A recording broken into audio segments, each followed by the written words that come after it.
চতুর্মুখী ফিতনার আক্রমণে যখন ইমানদারদের ইমান বিধ্বস্ত প্রায়, এই মুহূর্তে ফিতনা থেকে বেঁচে থেকে নিজের ইমানকে সুরক্ষিত রেখে দুনিয়া থেকে চলে যাওয়ার উপায়টা কি?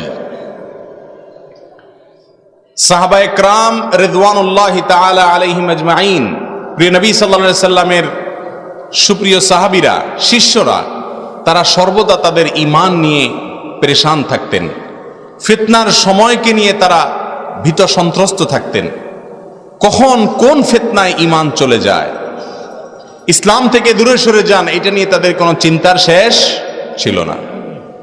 প্রিয় ভাইরা আমার, কিয়ামত যত নিকটবর্তী হচ্ছে, দুনিয়া যখন তার পরিণতির দিকে, সৃষ্টি জগৎ যত তার পরিণতির দিকে চলে যাচ্ছে, দুনিয়া থেকে ফিতনা, ধোঁয়াশা, বিভ্রান্তি এগুলো কমছে নাকি বাড়ছে? বাড়তেছে। কোনো সন্দেহ আছে? ফিতনা যখন বাড়তে থাকে তখন মানুষ সত্য কোনটা এটা খুঁজে পেতে কষ্ট হয়। সবাই বলে আমারটা সত্য, সবাই বলে আমারটা সঠিক। শত শত মত এবং পথের মধ্যে কোন পথটি, কোন মতটি আল্লাহ এবং তার রাসূল সাল্লাল্লাহু আলাইহি সাল্লামের বাতানো কোন পথ এবং মত মানুষকে জান্নাত পর্যন্ত নিয়ে যাবে, ধোঁয়াশার মধ্যে মানুষ হাতড়াতে থাকে। সে পথটা আবিষ্কার করা সহজ হয় না, অনেক কঠিন হয়। সেই রকম একটা সময় আমরা পার করছি এবং দিন যতই যাচ্ছে ফিতনা তত বাড়ছে, ঈমানগুলো তত রিস্কের মধ্যে পড়ছে। ঠিক না বেঠিক? প্রিয় নবী সাল্লাল্লাহু আলাইহি সাল্লাম এক হাদিসে ইরশাদ করেছেন, একটা সময় আসবে ইউসবিহুর রাজুলু মুমিনান ওয়া ইউমসি কাফিরা, মানুষ সকালে ঈমানদার থাকবে আর সন্ধ্যায় বেঈমান হয়ে যাবে। অর্থাৎ ঈমান এত ঠুনকো হয়ে যাবে, কচুর পাতার পানির মতো হয়ে যাবে যে ঈমান মানুষ ধরে রাখতে পারবে না। ভাইরা আমার, আজ সেরকম একটি সময় আমরা পার করছি। কোন কথায়, কোন বিশ্বাস, কোন মন্তব্যে আমার ঈমান থাকছে, কোনটাতে চলে যাচ্ছে, সেটার খোঁজ খবরও আমাদের নাই। এরকম কঠিন পরিস্থিতিতে আমরা কিভাবে ঈমানের উপরে অটল থাকব, কিভাবে সঠিক পথের উপরে টিকে থাকব, কিভাবে সিরাতে মুস্তাকিমকে আঁকড়ে ধরে পড়ে থাকব, এই সম্পর্কে আল্লাহ এবং তার রাসূল সাল্লাল্লাহু আলাইহি সাল্লাম যে দিক এবং নির্দেশনা আমাদেরকে দিয়েছেন, আমি সংক্ষেপে তার কিছু আপনাদের সামনে পেশ করব। আল্লাহ রাব্বুল আলামিন আমাদের সকলকে মৃত্যু পর্যন্ত সিরাতে মুস্তাকিমকে আঁকড়ে ধরে থাকার তৌফিক নসিব করুন। মুহতারাম হাজিরিন, এক একটা ঝড় আসে, এক একটা তুফান আসে, লন্ডভন্ড করে দিয়ে চলে যায়। ঈমান বিধ্বংসী ঝড়, ফিতনা। আপনারা দেখবেন হাদিসের কিতাবগুলো যদি পড়েন, এখন তো আলহামদুলিল্লাহ ইসলামিক ফাউন্ডেশন অনেক হাদিসের বইয়ের বাংলা অনুবাদ করে দিয়েছে। আপনারা দেখবেন যে একটা অধ্যায় আছে বড় সড়ো আকারে, সেটা হলো কিতাবুল ফিতান, ফিতনা সম্পর্কিত অধ্যায়। ফিতনা মানে কি? ফিতনা মানে বিভ্রান্তি, ফিতনা মানে ধোঁয়াশা, ফিতনা মানে হলো সত্য অসত্য যখন মিশে যাবে, সঠিক পথ খুঁজে পাবে না মানুষ, সেই ধোঁয়াশাকে বোঝানো হয় ফিতনা বলে। কিতাবুল ফিতানি বা ফিতনা সম্পর্কিত অধ্যায়ে প্রিয় নবী সাল্লাল্লাহু আলাইহি সাল্লামের হাদিসগুলোকে মুহাদ্দিস ওলামায়ে কেরাম সংকলন করে দিয়ে গেছেন, যাতে আমরা ফিতনার সময় কিভাবে বেঁচে থাকব, কিভাবে আমরা ফিতনার সময় আমাদের ঈমানগুলোকে হেফাজত করতে পারবো, সেই পদ্ধতি তারা বলে গেছেন। বিভিন্ন হাদিসের মাধ্যমে আমাদেরকে তারা পথ দেখিয়েছেন। ভাইরা আমার, সেই হাদিসগুলোর আলোকে আমরা এক নম্বরের করণীয় বলতে চাই, তা হলো ফিতনার সময় ঈমানের উপরে অটল এবং অবিচল থাকার জন্য সব সময় ঈমানের পাহারাদারি করতে হবে। কিসের পাহারাদারি করতে হবে? নিজের ঈমানের পাহারাদারি করতে হবে, যে আমার ঈমান আছে কি নাই, আছে কি নাই। আপনারা শীতের সময় আসরের ওযু দিয়ে যখন এশা পড়ার চিন্তা করেন, এশার আজানের আগ দিয়া প্রায় সময় মনে পড়ে না যে অজুটা কি আছে না চলে গেল। এরকম মনে হয় না যে অজুটা কি আছে না শেষ? প্রায় সময় অজুর খোঁজ খবর নেই না আমরা? প্রিয় ভাইয়েরা আমার, অজু আছে না নাই এটা যেরকম মাঝে মধ্যে খোঁজ খবর নেন, স্মরণ করার চেষ্টা করেন যে অজু ভঙ্গের কোনো কারণ পাওয়া গেল কিনা, আখিরি জামানায় ফিতনা যত নিকটবর্তী হবে তত বেশি নিজের ইমানের খোঁজ খবর নিতে হবে যে আমার ইমানটা আছে নাকি চলে গেল। এই মজলিসে আজকে এতগুলো মানুষ আমরা আছি, অজু আছে কি নাই এই কথা আমরা প্রায় দিনই আমাদের মনে পড়ে, আমরা অনুসন্ধান করি অজু আছে না নাই, ঠিক না ঠিক? ইমান আছে কি নাই এই জিনিসটা যাচাই করার জন্য কয়বার স্মরণ হয়েছে জীবনে?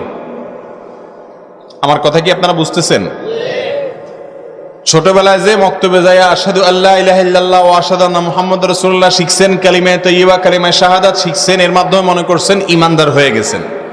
সেই ইমানটা এখনো এই বয়স পর্যন্ত যে অনেক ঝড় ঝঞ্ঝা পার হয়ে আসছেন, এ পর্যন্ত ইমানটা আছে নাকি কোনো কথায়, কোনো কাজে, কোনো মন্তব্যে, কোনো বিশ্বাসে, কোনো ইমান বিধ্বংসী ঝড়ে ইমান নষ্ট হয়ে গেছে, সেই খবর নেওয়ার সুযোগ আমাদের হয় না। অথচ ইবাদত যেরকম ভাঙে, ওযু যেরকম ভাঙে, নামাজ যেরকম ভাঙে, বিবাহ যেরকম ভাঙে, হজ ওমরা যেরকম ভাঙে, সেরকম ভঙ্গ হয়, ইমানও সেরকম ছুটে যায়। এই জন্য ইমানের খোঁজ খবর নেওয়া লাগবে কি লাগবে না? সাহাবী হানজালা রাদিয়াল্লাহু তাআলা আনহু, সহিহ মুসলিম বর্ণিত হাদিসে আমরা জানি যে তিনি একবার দৌড়াতে দৌড়াতে প্রিয় নবী সাল্লাল্লাহু আলাইহি ওয়াসাল্লামের কাছে যাচ্ছেন আর বলছেন নাফাকা হানজালা, হানজালা মুনাফিক হয়ে গেছে। অর্থাৎ হানজালা ভিতরে ঈমান আছে কিনা তিনি সন্দেহের মধ্যে পড়ে গেছেন। সেটাকে ফাইন্ড আউট করার জন্য, রোগটা ধরার জন্য, নিশ্চিত হওয়ার জন্য নবীজির দরবারে চলে আসছেন। ইয়া রাসূলুল্লাহ, আপনার মজলিসে থাকলে মনে হয় আখিরাত ছাড়া আর কিছুই করব না, যখন সংসারে চলে যাই, কাজে কর্মে চলে যাই, আল্লাহর স্মরণটা সেভাবে আর থাকে না। এই যে আপনার সামনে আসলে এক অবস্থা, পেছনে গেলে আরেক অবস্থা, এটা কি আমার মুনাফিকি কিনা, এটা কি আমার ইমানটা চলে যায় কিনা? এর ফলে সাহাবী ইমান নিয়ে চিন্তিত ছিলেন, কিন্তু আমাদের ইমান নিয়ে কোনো টেনশন আছে? ইমান নিয়ে কোনো টেনশন নেই। আমরা মনে করি ছোটবেলায় ইমান আনছি, মরণ পর্যন্ত হাতুড়ি দিয়ে পিটাইলেও বোধহয় ইমান আর ভাঙে টাঙে না। অথচ ইমান ভাঙে না প্রিয় ভাইয়ের আমার। এই জন্য ফিতনার যুগে বেশি থেকে বেশি ইমানের নবায়ন করতে হবে, ইমানের নিরীক্ষণ করতে হবে, ইমানের যাচাই বাছাই করতে হবে, ইমান আছে না নাই খোঁজ খবর নিতে হবে। আল্লাহ রাব্বুল আলামিন আমাদের সবাইকে তৌফিক নসিব করুন। কারণ বহু ঝড় আসবে, এক একটা ঝড়ে বহু মানুষ বেঈমান হয়ে যাবে, এক একটা ঝড়ে বহু মানুষ বেঈমান হয়ে যাবে। এক একটা তুফান আসবে, এক একটা কথা উঠবে, অনেক মানুষ আল্লাহ এবং তার রাসূলের আনুগত্য বাদ দিয়ে অন্য কারোর আনুগত্যকে প্রাধান্য দিয়ে দিবে। কথা কি বুঝাতে পারছি? এরকম ইমান বিধ্বংসী ঝড়গুলোতে ইমানকে ধরে রাখা কঠিন একটি বিষয়। মুসলমান নাম ধারণ করা অনেক সহজ, ইমানকে আঁকড়ে ধরে রাখা ভাইরা আমার অনেক কঠিন। আল্লাহ রাব্বুল আলামিন আমাদেরকে একচ্ছত্র আনুগত্য, দাসত্ব, আত্মসমর্পণ শুধুমাত্র আরশে আজিমের মালিকের জন্য মৃত্যু পর্যন্ত করে যাওয়ার তৌফিক নসিব করুন। ইমান বিধ্বংসী যত ফিতনা, যত ঝড়, যত তুফান আসে, এগুলো থেকে আল্লাহ তাআলা আমাদের সবার ইমানকে হেফাজতে রাখুন। ফিতনার সময় অটল এবং অবিচল থাকার জন্য হকের উপরে, ইমানের উপরে দ্বিতীয় করণীয় হলো সুন্নাতকে আঁকড়ে ধরা, রাসূলের সুন্নাতকে কি করা? আঁকড়ে ধরা। ভাইরা আমার, সুন্নাতে রাসূল সাল্লাল্লাহু আলাইহি ওয়াসাল্লাম অর্থাৎ আমার নবীজির আদর্শ কি, এই একটা জায়গায় অন্ধ হয়ে যাবেন। অন্ধ হবেন কোথায়? শুধু মুসলমান নবী সাল্লাল্লাহু আলাইহি ওয়াসাল্লামের আদর্শ ছাড়া আর কোনো কিছুতে অন্ধ হওয়ার কোনো সুযোগ নেই। কোরআন তো বটেই, যে সুন্নাহ মানবে তাকে তো কোরআন অবশ্যই মানতে হবে। কোরআনকে অনুসরণ করার পাশাপাশি সুন্নাতে রাসূলের অন্ধ অনুকরণ, অন্ধ অনুকরণ শব্দটা নেগেটিভ সেন্সে ব্যবহার হয়, কিন্তু আমরা এটাকে পজিটিভলি বোঝাতে চাচ্ছি। অর্থাৎ কোনো প্রকার চোঁচারা ছাড়া, কোনো প্রকার কেন কিন্তু ছাড়া, কোনো প্রকার ব্যাখ্যা বিশ্লেষণ মন মতো ব্যাখ্যা বিশ্লেষণ ছাড়া রাসূল করিম সাল্লাল্লাহু আলাইহি সাল্লামের সুন্নতের একচ্ছত্র অ্যাবসোলিউট অনুসরণ অনুকরণ, এটাই ফিতনার যুগে আমাদেরকে ঈমানের উপরে অটল অবিচল রাখতে সাহায্য করবে ইনশাআল্লাহ। ভাইরা আমার, প্রিয় নবী সাল্লাল্লাহু আলাইহি সাল্লাম বলেছেন, আমার পরে তোমরা যারা বেঁচে থাকবে দেখবে নানা রকমের মত আর পথ শুরু হয়েছে। ইসলামের ব্যাখ্যা যে কত রকম শুনবা, কত হুজুর কত আইটেমের ফতোয়া দিবে, এক এক টিভি চ্যানেল এক এক মাসআলা দিবে। ফালাইকুম বিসুন্নতি, এরকম ফিতনা যখন দেখা দিবে তোমাদের কাজ হলো আমার সুন্নতকে আঁকড়ে ধরে রাখবা। এটা হলো লাইফ জ্যাকেটের মতো। সমুদ্রে যদি কোনো ঝড়ের মুখোমুখি হয়ে আপনি পানিতে হাবুডুবু খেতে থাকেন, তখন লাইফ জ্যাকেটকে যেরকম আপনি আঁকড়ে ধরতে চান বাঁচার জন্য, ফিতনার যুগে চতুর্মুখী ফিতনা থেকে বাঁচার জন্য একমাত্র করণীয় কাজ হলো, সবচেয়ে পাওয়ারফুল ঈমানের উপরে অটল এবং অবিচল রাখার জন্য করণীয় কাজ হলো রাসূল সাল্লাল্লাহু আলাইহি সাল্লামের সুন্নতকে কি করা? আঁকড়ে ধরা। আল্লাহ তাআলা আমাদের সবাইকে সেই তৌফিক নসিব করুন। যখন কোনো বিষয়ে মতপার্থক্য হবে, দুই হুজুর দুই রকমের কথা বলবে, আপনি কোনটা শুনবেন? বলেন, কোনটা শুনবেন? আল্লাহ তাআলা আপনাকে বিবেক দিয়েছেন, যেই হুজুরের কথা রাসূল করিম সাল্লাল্লাহু আলাইহি সাল্লামের কথাকে কোট করে করে হবে, যিনি যত বেশি নবীজির সূত্র দিয়ে দিয়ে কথা বলবেন তারটা তত বেশি অনুসরণ করার উপযুক্ত হবে। কথা কি বুঝতে পারছি? আমরা কি হুজুরদের অনুসরণ করি না নবীজির অনুসরণ করি? অতএব ওলামাদের কথা আমরা শুনবো, তবে যেসব ওলামায়ে কেরাম আমাদেরকে প্রিয় নবী সাল্লাল্লাহু আলাইহি সাল্লামের সুন্নতের পথে আহ্বান করে, আমরা শুধু তাদের কথা শুনবো। যদি কোনো আলেম তার নিজের কোনো মতের দিকে পথের দিকে আহ্বান করে যে বিষয়ে আমার রাসূলের কোনো নির্দেশ নেই, তাহলে তার অনুসরণ করা যাবে না। তাহলে প্রিয় নবী সাল্লাল্লাহু আলাইহি সাল্লামের সুন্নতের অনুকরণ করলে ইনশাআল্লাহ ফিতনার যুগে, ফিতনার জোয়ারে, ফিতনার তুফানে ঈমানকে রক্ষা করা যাবে, ঈমানের উপরে অটল থাকা যাবে। আল্লাহ তাআলা আমাদের সবাইকে সুন্নতে রাসূলকে আঁকড়ে ধরার তৌফিক নসিব করুন। নাম্বার 3, ফিতনার যুগে নিজের ঈমানকে অবিচল রাখার জন্য, ঈমানের উপরে অটল থাকার জন্য তৃতীয় করণীয় হলো নিজেকে নিয়ে ব্যস্ত থাকা। নিজেকে নিয়ে ব্যস্ত থাকা তার মানে আমার ঈমানের অবস্থা কি, আমার আমলের অবস্থা কি, সেটা নিয়ে আমি টেনশন করব, সেটা নিয়ে আমি চিন্তিত থাকব। অন্যকে নিয়ে ভাবার চাইতে নিজেকে নিয়ে বেশি ভাববো। আজকাল দেখবেন ফেসবুকে বলেন আর অফলাইনে বলেন, বেশিরভাগ মানুষ আমরা ভাবি অন্যকে নিয়ে, নিজেকে নিয়ে খুব কমই ভাবি। ঠিক না বেঠিক? অন্যের ভুল ধরার জন্য আমরা যতটা মরিয়া, নিজের ভুল ধরার জন্য তার সিকিভাগও আমাদের আগ্রহ নেই। অন্যের সংশোধনের জন্য যত অস্থির, ততটা অস্থিরতা নিজের সংশোধনের জন্য আমাদের মধ্যে নেই। অথচ প্রিয় নবী সাল্লাল্লাহু আলাইহি সাল্লাম ফিতনার যুগ সম্পর্কে যতগুলো হাদিস পাই আমরা, তার মধ্যে অনেক হাদিসে দেখা যায় তিনি বলেছেন, উতরুক আমরাল আম্মাহ, অন্যের চিন্তা ছেড়ে দিয়ে নিজের চিন্তা করো আমি কতটা সঠিক পথে আছি। যখন বড় কোনো বিপদ আসে আমরা শুধু ইয়ানফসি করতে থাকি। ঠিক না বেঠিক? আমি কিভাবে জান বাঁচায় দৌড়াবো সেটা চিন্তা করতে থাকি। অন্যের চিন্তা করি কিন্তু আগে নিজেরটা করি।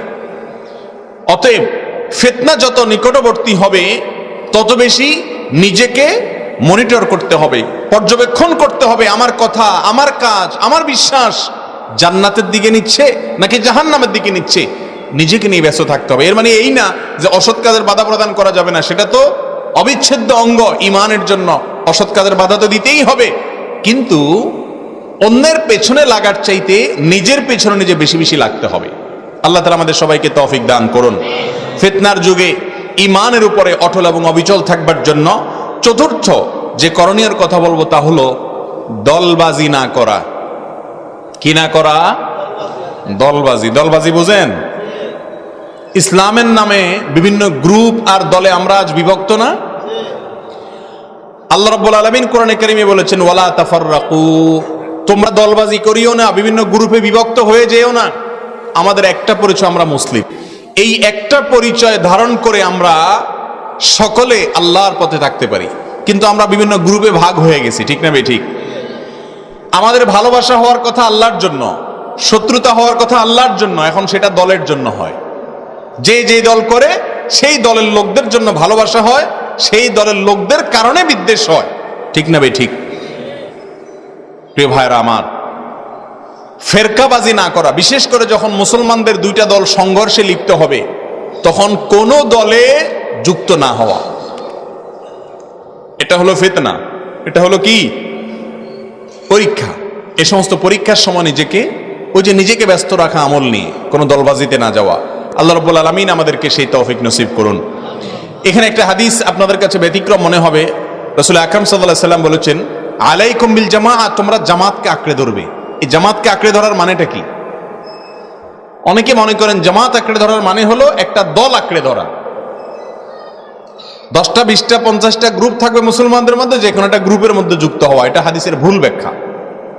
এই হাদিসের সঠিক ব্যাখ্যা হলো মুসলিমদের সাধারণ যে জামাত সেখান থেকে বিচ্ছিন্ন না হওয়া, মুসলিমদের সাধারণ জামাত থেকে আলাদা না হওয়া।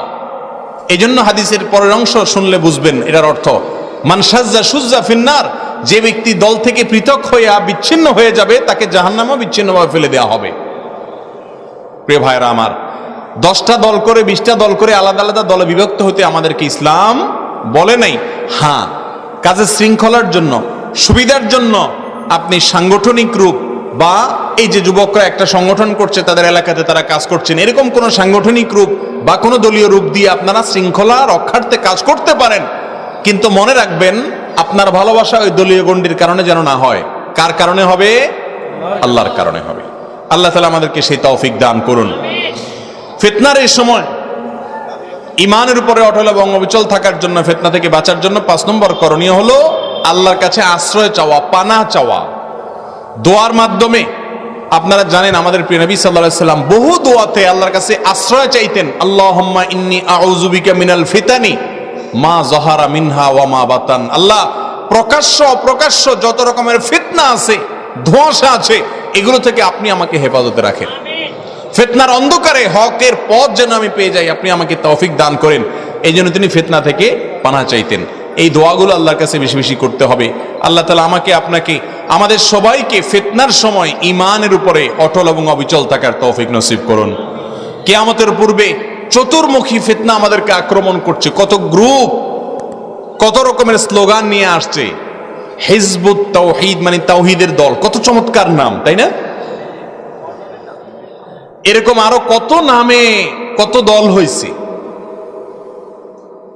এই সব আহলে কোরআন, কোরআনের অনুসারী, QRF, কোরআন রিসার্চ ফাউন্ডেশন, এরকম অনেক আকর্ষণীয় মুখরোচক নাম দিয়া বহু গ্রুপ বাহির হয়েছে কি হয় নাই? দেশে বিদেশে সব জায়গাতে। মনে রাখবেন, আপনি কোরআন এবং সুন্নাহর অনুসারী, কোরআন এবং সুন্নাতের অনুসারী। আর এই জাতীয় যে সমস্ত ফেরকা কোরআন এবং সুন্নাহ থেকে বিচ্ছিন্ন হয়ে গেছে, তাদের থেকে বেঁচে থাকা বড় কঠিন। আল্লাহ তাআলা আপনার আমার ঈমানকে, আমাদের আমলকে, আমাদের আকীদাকে ফিতনার সকল ঝড় থেকে বাঁচিয়ে হেফাজতে রাখার তৌফিক নসিব করুন। ভাইরা আমার, সংক্ষিপ্ত কিছু কথা আমি আরজ করতে চাইলাম, সংক্ষিপ্ত করতে গিয়েও একটু লম্বা হয়ে গেছে। আপনাদের কাছে আশা করি এই কথাগুলো স্মরণ থাকবে এবং এই পয়েন্টগুলো, আমি পয়েন্ট আকারে 5টা পয়েন্ট বললাম, সেগুলো আপনারা মাথায় রাখবেন। আমিও চেষ্টা করব আমল করার। আমি আমলের নিয়তে বলছি। আল্লাহ তাআলা আমাকে, আপনাকে, আমাদের সবাইকে আমলের তৌফিক নসিব করুন।